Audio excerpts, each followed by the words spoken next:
One of my favourite things to do is to write a poem based off of the ideas or structure of another poem which I really love and expand it or shift it. So this poem is based off of René de Pestre's Minerai Noir.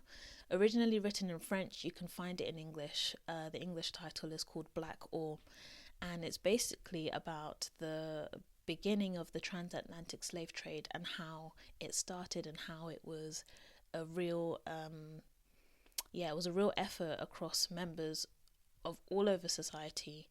And my poem, which I've titled The New Quarry, takes its cues from that. I'll read it first and then I will share a bit more about why I've chosen to do this. The New Quarry. When all of a sudden the blue luster of the North Sea was slick to death, when our eyes could no longer bear that black, iridescent destruction, it was time to look to that precious engine of human ingenuity. And so began the collective effort in Silicon Valley. The crude oil at the bottom of the Mexican Gulf or Pacific Ocean would no longer do. The slicks were too much of an eyesore to the global mind. Rather, we needed something more surreptitious. We needed a mill that would turn on the wind of human emptiness. That way, it would turn and turn without any prod or command. And so many a scientist encamped in that valley. Many a psychologist plumbed the depths of human frailty with the precision of a scalpel.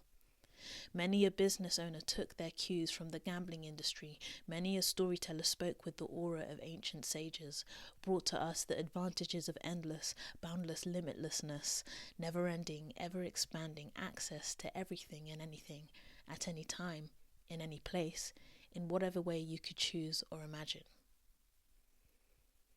And so the harvesting worm found its way into our homes, into the minds of babies and toddlers, into the hummings of mothers and cooings of young ones who mimic. The harvesting worm burrowed and turned bleak the future of fathers who otherwise with the right vision and support would have been okay, would have been present.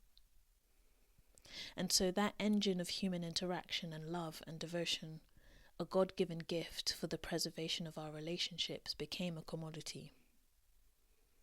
And do I need to mention the scarcity, the cost, the lack of perseverance, and all that's been lost?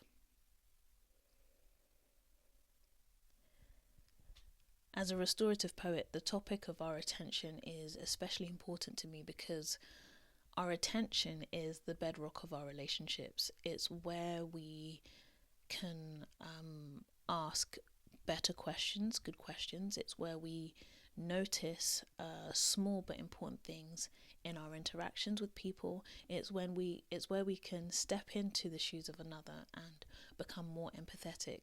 And so when our attention starts to be eroded, or when society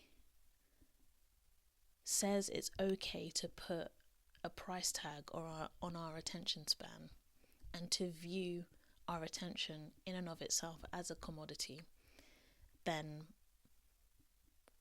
it's a form of slavery. And so that links back to why I chose René de Pestre's Minerai Noir as like a template for this poem. I think we are experiencing a form of modern slavery which is different because it's behind closed doors. It's not as obvious. So I'm going to leave it there and not explain anymore. I think the poem explains for itself. And great to catch you, and I'll see you in the next video.